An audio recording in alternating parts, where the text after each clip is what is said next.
Share करणार आहे। माझ्या चॅनलचं नाव आहे पूनम पंडारे ब्लॉग्स। जर कोणी सबस्क्राईब केलं नसेल तर सबस्क्राईब करा आणि माझे ब्लॉग आवडत असतील तर लाईक करा। तर आता उपीट करणार आहे, तर उपीट करताना पण तुमच्यासोबत शेअर करते उपीट मी कशी बनवते। त्यासाठी रवा काढून घेतलेला आहे। रवा पॅकेट मधला होता तर बघून घेतला काय जाळी आळी आहे का, पण नाही, चांगला रवा होता, ह्याच्यामध्ये काय नव्हतं। आणि मी उपीट करण्यासाठी गॅस ऑन करून कढई ठेवली होती गरम होण्यासाठी आणि छोट्या पातेल्यामध्ये पाणी ठेवलं होतं पिण्यासाठी, गरम करण्यासाठी। तर माझा मोठा मुलगा पण गरम पाणी पित असतो उठला की। त्याच पातेल्यामध्ये उपीट करण्यासाठी थोडंसं पाणी गरम करायला ठेवलं आणि इकडं मी रवा छान असा भाजून घेतला। कांदा तर कट करून घेतला होता, मिरची आणि कोथिंबीर कट करायची राहिली होती, तर एकच मिरची घेतलेली। इकडं रवा भाजत आहे तर तोपर्यंत मी इकडं कोथिंबीर आणि मिरची पण कट करून घेतली। रवा असा छान लालसर होईपर्यंत भाजला आणि एका प्लेटीत काढून घेतला। त्यानंतर मी उपीट करण्यासाठी कढईमध्ये तेल टाकलं आणि कढई तर तापलेलीच होती। तेल लगेच तापलं की कढीपत्ता टाकला, मोहरी, जिरं टाकलं आणि त्याच्यानंतर मी थोडीशी उडदाची डाळ टाकलेली आहे। अशी उडदाची डाळ पण थोडीशी टाकलेली आहे, तर उपीट छान होतं असं। उपीट करण्यासाठी मी 2 कांदे घेतले होते। कांदे मोठे होते त्यामुळे मी 1 आणि अर्धाच कांदा कट केलेला आहे आणि कांदा थोडासा कच्चा ठेवलेला आहे। त्याच्यानंतर गरम पाणी थोडंसं केलं होतं ते पण टाकलं आणि माझ्या मिस्टरांना उपीट आवडतं त्यामुळे असं मी उपीट करत असते। उपीट होण्यासाठी काही वेळ जास्त लागत नाही, उपीट लगेच होतं। छान असा रवा भाजलेला होता, लगेच परतून घेतलं आणि उपीट पण छान झालं होतं। तर उपीट असलं की मुलं कसं जास्त पोटभर नाश्ता करत नाहीत, मुलं एवढं उपीट जास्त खात नाहीत। माझ्या मिस्टरांनाच आवडतं जास्त उपीट, मी पण थोडंच उपीट असं खात असते। तर बारीक अशी कट केलेली कोथिंबीर होती ती नंतर वरून टाकली मी, थोडंसं परतून घेतलं। उपीट तर झालं, इथं छान तयार झालंच होतं आणि मिक्स पण असं करून घेतली सगळी कोथिंबीर। आणि उपीट कसं केलं ते तुमच्यासोबत शेअर केलेलं आहे। तर आजचा नाश्ता मी उपीट केला होता आणि हे थोडं झाकून ठेवलं आणि परत एकदा मी परतून घेतलं होतं आणि मग झालंच होतं उपीट, फक्त परतून घेतलं आणि कढई आपली साईडला ठेवली। आणि आता मला चहा पण करून घ्यायचा होता, म्हटलं चला चहा पण लगेच आपण करून घेऊ, नाश्ता होईपर्यंत चहा पण होईल। तरी तर मी 2 कप चहा करायला घेतला होता आणि माझी मुलं काही चहा पित नाहीत, कधी तर पितात, असं रोज त्यांना मी चहाची सवय लावली नाही लहानपणापासूनच। आणि इथं साखर चहापत्ती टाकली आणि छान चहा उकळण्यासाठी ठेवला। तोपर्यंत इथं माझ्या मिस्टरांसाठी मी नाश्ता देत आहे आणि मी पण माझ्यासाठी पण मी नाश्ता इथं घेतला होता, मी पण नाश्ता करून घेतला। मुलांनी लगेच नाही केला, थोड्या वेळाने नाश्ता केला होता। तर 2 प्लेटीमध्ये मी इथं उपीट घेतलं होतं। तर बघा असं छान उपीट तयार झालं होतं आणि नाश्ता वगैरे केला थोड्या वेळाने। मग माझ्या मिस्टरांना चहा नको म्हणले, मग मी कॉफी कशी करते ती इथं शेअर करते। तर थोडीशी साखर घेतली आणि 1 कॉफीचं पॅकेट घेतलं छोटं 2 आणि दूध गरम करून घेतलं आणि कॉफी आणि साखर असे मिक्स केलेलं गरम दूध टाकून त्याच्यामध्ये सगळं दूध जितकं कॉफी करायची होती तितकं दूध गरम केलं होतं मी आणि इथं सगळं कॉफी आणि साखर अशी एकदम छान चम्मचने मिक्स करून घेतली आणि इथं कॉफी तयार झाली। आणि आजची भाजी बघा मी दुपारच्या जेवणात काय करणार आहे, तर इथं मी ना कडधान्य भिजण्यासाठी टाकले होते रात्री, वाटाणा, मटकी, काबुली चणे आणि हरभरा असे 4 कडधान्य मी रात्री भिजायला टाकले होते। छान भिजले होते रात्रभर आणि त्याच्यानंतर मी तो कुकर घेतलेला आहे आणि हरभरा मिक्स मटकी इथं मी शिजण्यासाठी टाकलेली आहे। तर हळद, मीठ आणि पाणी 1.5 ग्लास पाणी टाकून मी इथं कुकर लावून घेतलं।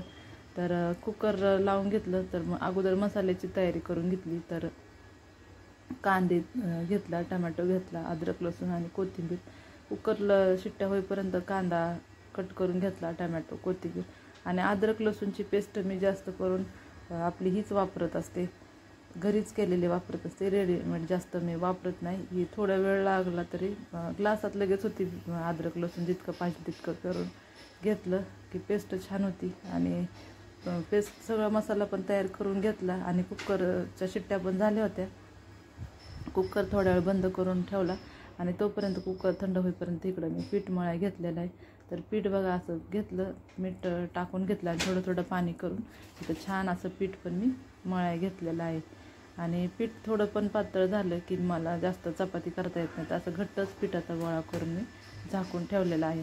त्यानंतर इथं आपली मिक्स मटकी सगळी छान अशी शिजवून घेतली आणि छान शिजली पण होती. आणि भाजीसाठी मी तेल घेतलेलं आहे, जितकं भाजीला लागतं तितकं.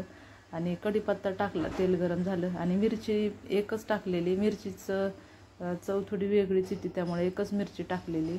आणि बारीक कट केलेला कांदा इथं कढईमध्ये पण टाकलेला. तर कांदा छान असा फ्राय करून घेतला. कांद्याचा कलर असा लालसर झाला की मग मी टमॅटो, अद्रक आणि लसूणची पेस्ट अशी थोडीच ग्लासात केली होती मी बेलण्याने अशी, तर ती पण लगेच मिक्स करून घेतली. आणि मीठ टाकलं. कांदा आणि टमॅटो लवकर मिठाने शिजल्यासारखा होतो, त्यामुळे मी असं मीठ पण टाकून घेतलं. सगळं परतून घेतलं. आणि मसाला मी काही जास्त टाकला नाही आपल्या मिक्स मटकीच्या भाजीला. ही चटणी होती, घरची चटणी आहे ही पण, तर हीच मिक्स करून घेतली. आणि आपलं हे मिक्स मटकी शिजवलेली ह्याच्यामध्ये मिक्स करून घेतली. आणि छान इथं भाजी झाली होती. आणि खाण्यासाठी पण ही भाजी छान झाली होती, साधी सोपी, जास्त न मसाले टाकता केली, पण चवीला पण छान झाली होती. आणि कोथिंबीर मी कट करून घेतली होती, ती पण ह्याच्यामध्ये टाकली. तर भाजीला छान एक उकळी येऊ दिली आणि गॅस बंद करून साईडला भाजीचं ठेवलं. त्याच्यानंतर म्हटलं चला लगेच आपण चपाती पण करून घेऊ. तर पीठ पण छान भिजलं होतं भाजी होईपर्यंत. पिठाला थोडासा मळून घेतला आणखी एकदा. आणि इथं मी चपाती करण्यासाठी पीठ, गोड, तेल आपल्याला लागतं त्याची तयारी करून घेतली. आणि अशा मी घडीची इथं चपाती करून घेतलेली आणि छान लाटून इथं तवा तापायला ठेवला तर छान चपाती पण इथं शेकलेली आहे. तर अशा इथं मी सगळ्या चपात्या करून घेतलेल्या. तर तेलाची चपाती केली होती आज मी, असं उलटण्यानेच तेल लावून छान दोन्ही साईडने शेकून सगळ्या चपात्या मी इथं करायला घेतल्या होत्या. आणि सगळ्या चपात्या करून झाल्या. वॉश बेसिनमध्ये मी भांडे घासण्यासाठी ठेवले. थोडंसं तेल राहिलं होतं तर सगळंच मी एका चपातीवरती टाकलं. आणि चपाती ही पण एकच राहिली होती, तर मला आता ही पण शेकून घेऊ. आणि त्यानंतर माझ्याकडे काय पापड असे घरही केलेले वगैरे नाही, तर हा दुकानातूनच असं रेडीमेड पॅकेटचं पापडचं पॅकेट आणलेलं होतं मी. लिज्जतचं पापडचं पॅकेट आणलं होतं. तर हे पण जेवताना म्हणलं चला आता दुपारच्या जेवणामध्ये पापड पण तळून घेऊ. तर थोडंसं तेल टाकून मी हे पापड उडदाचं लगेच तळतं, जास्त तेलाची गरज नाही लागत ह्याला. आणि खायला पण छान लागतं हे उडदाचं पापड. तर इथं मी 4 पापडच तळून घेतलेले आहेत. आणि आता दुपारचा टायमिंग झाला होता, मग अगोदर तर जेवणाचीच तयारी केली. आणि तर सगळं जेवणासाठी मी त्या रूममध्ये नेलेलं आहे.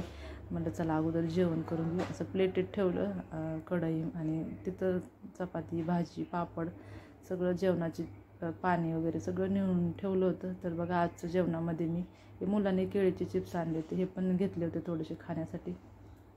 त्यानंतर इथं मुलाचा रिझल्ट काढला होता, तर आम्ही इथं स्वीट शॉपमध्ये चाललो होतो. तर वातावरण बघा बाहेरचं एकदम पावसाचं झालं होतं. पाऊस काय आला नाही, वाटलं होतं पाऊस येईल पण काय पाऊस आला नाही. त्यानंतर आम्ही इथं स्वीटच्या शॉपमध्ये आलो होतो. तर मुलासाठी पेढे घ्यायचे होते. मुलांचं कसं असतं, आता रिझल्ट लागला की मग त्याला स्कूलमध्ये पण जायचं होतं आणि क्लासमध्ये पण पेढे घेऊन जायचं होतं. तर म्हणलं चला अगोदर त्याला पेढे आणून देऊ आपण, आणि म्हणजे कसं तर स्कूलमध्ये जाता येईल, क्लासमध्ये पण पेढे घेऊन जाता येईल. तिथं मी अशी पेढेचा बॉक्स घेतला आणि पेढे घेऊन आले घरी. थोडीसं कॉफी करून पिली. आणि त्याच्यानंतर हा टायमिंग आहे 5:45, 6चा टायमिंग असं. थोडा वेळ मी बसले.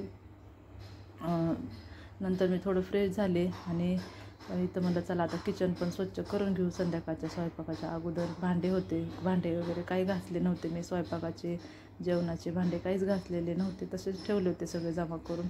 आणि मग त्याच्यानंतर हे 5:30, 5:45, 6 वाजता मी हे किचन वगैरे आवरून घ्यायला घेतलं. तर मी शिगडी अशी स्वच्छ धुवून घेत असते पाण्याने, कारण तेलाचे डाग वगैरे ज्या पडले होते पुसून तर नसतेच निघाली.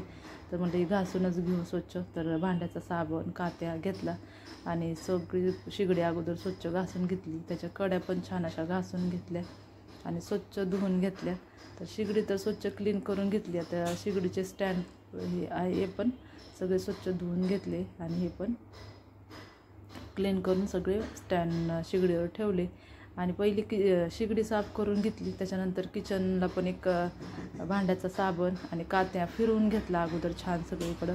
आणि वरची स्टाईल पण मी रोज किचन साफ करायला की तिथं पण एक असा हात मारून घेत असते, त्यामुळे तेलाचे डाग वगैरे स्टाईलवर दिसत नाहीत अजिबात. तर हे पण सगळं स्वच्छ करून घेतलं. किचन आणि शिगडी पण स्वच्छ करून घेतली. आता म्हणलं चला भांडे पण घासून घेऊ. तर इथं मी भांडे पण घासाय घेतलेले, दुपारचे स्वयंपाकाचे आणि जेवणाचे, चहाचे पण भांडे होते. 4-4:30 वाजता पण चहा नव्हता केला, कॉफी केली होती, त्याचे पण थोडेसे भांडे होते. तर ते सगळे एकत्रच ठेवले आणि इथं मी सगळे भांडे पण घासायला घेतलेले आहेत. तर भांडे पण इथं सगळे असे स्वच्छ घासून घेतले की त्याच्यानंतर मी वॉश बेसिंगला पण लगेच वेगळा कात्या ठेवलेला आहे मी, छोटा असा कात्या आहे. तर म्हणलं हे वॉश बेसिंग पण सगळे एकदा क्लीन करून घेऊ. तर भांडे घासले की मी पहिलं वॉश बेसिंग पण क्लीन करूनच घेत असते रोजच्या, त्यामुळे चांगलं राहतं वॉश बेसिंग पण, जास्त घाण होत नाही. आणि नळांना पण एक हात मारून घेतला आणि वरची स्टाईलला पण एक हात असा स्वच्छ घासून घेतला सगळं. आणि निरमा आणि कम्फर्ट पण तिथंच ठेवलं होतं, ते साईडला खाली ठेवत असते, पण कधी कधी तिथं पण राहतं कम्फर्टची बॉटल ठेवत असते कधी कधी तिथं पण. तर सगळं नळ वगैरे स्वच्छ धुवून घेतले, स्टाईल पण सगळ्या धुवून घेतल्या आणि मग वॉश बेसिंग पण इथं सगळं स्वच्छ असं पाण्याने धुवून घेतलं. तर पूर्ण किचन तर मी इथं क्लीन करून घेतला होता, भांडे वगैरे घासून किचनचं क्लीन करून. तर असं छान सगळं स्वच्छ करून झालं होतं माझं आता संध्याकाळच्या स्वयंपाकाच्या अगोदर. त्यानंतर म्हणलं भांडे पण थोडेच होते, जास्त काय अशी मला भांडे जास्त पडत असतात, पण आज काय भांडे जास्त नव्हते, थोडेच होते. तर म्हणलं घासून घेऊ आपण, घासलेले आहेत लावून घेऊ आपण. तर इथं मी लावून घेतले लगेच भांडे आणि सगळे भांडे इथं मांडणीला लावून घेतले. कारण सकाळी रात्रीचे भांडे सकाळी थोडेसे होते ते पण घासून घेतले होते भाज्या वगैरे काढून, त्यामुळे आज काय भांडे एवढे जास्त नव्हते, दुपारचेच आपले होते.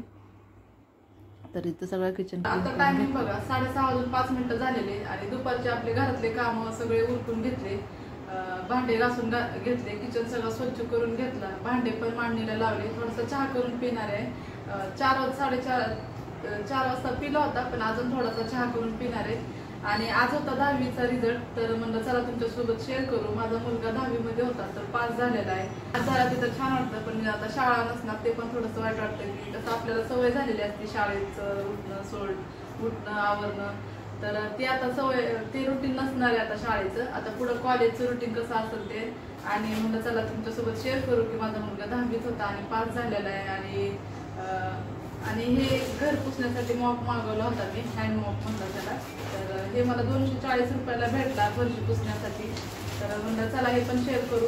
माझ्याकडे आधीचा होता, पण थोडासा जड होता ते, आणि मी कपड्यानेच हातानेच अशी फरशी पुसून घेतली, ते मला जरा जड वाटायचं आधीचं होतं ते. तर हे जरा हलकं पण वाटलं, म्हणलं चला हे मागून बघू कसं आहे काय, आणि हे पण तुमच्यासोबत शेअर करते.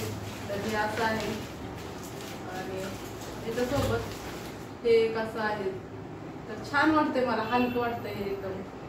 2 भेटले एक सोबत हे. तर हे असं आहे बघा, आणि ह्याच्यासोबत एक एक्स्ट्रा हे. आणि आता बघते मी कसं आहे, हलकं तर वाटतंय, घर पुसण्यासाठी छान आहे. आणि वापरलं नाही अजून, वापरून पण बघते. आणि आता संध्याकाळचं स्वयंपाकाची पण तयारी करायची आहे. तर आज माझं सोमवारचं रुटीन थोडंसं तुमच्यासोबत शेअर केलेलं आहे. आणि माझा मुलगा 10वी पास झाला हे पण शेअर केलेलं आहे. तर माझी दोन्ही मुलं पास झालेले. गेल्या आठवड्यामध्ये त्याचा मोठ्या मुलाचा रिझल्ट होता, तो पण पास झाला, आणि बारका मुलगा पण पास झालेला आहे. तर चला थोडासा चहा करून पिते आणि संध्याकाळच्या स्वयंपाकाची पण तयारी करते. आजचा ब्लॉग कसा वाटला ते कमेंट करून सांगा. ब्लॉग आवडला असेल तर लाईक करा, माझ्या चॅनलला कोणी सबस्क्राईब केलं असेल तर सबस्क्राईब करा. आणि ज्यांनी सबस्क्राईब केले त्यांना थँक्यू, आणि जे माझे ब्लॉग बघतात त्यांना मनापासून धन्यवाद.